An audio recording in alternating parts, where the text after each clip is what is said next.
So here's a report from Nielsen saying that people are using the internet more through their smartphones than they are through their desktops, their PCs.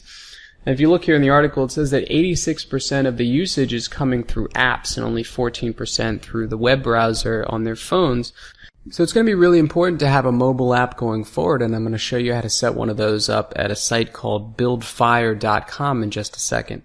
Google just added a new feature to the Webmaster Tools on mobile usability, and it was kind of a signal that mobile usability is going to be a ranking factor in terms of where you show up in the search results going forward.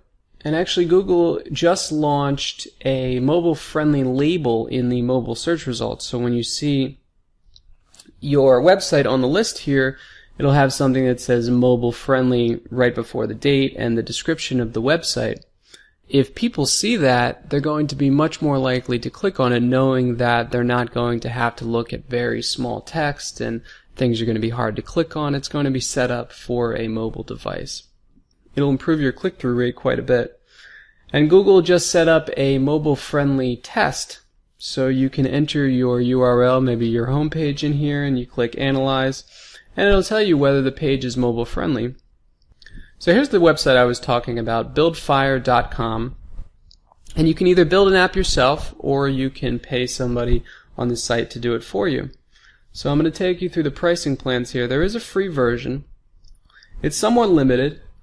You do get an HTML5 web app. You get basic support, updates, but you only get 200 web app installs a month and only 1,000 visits per month.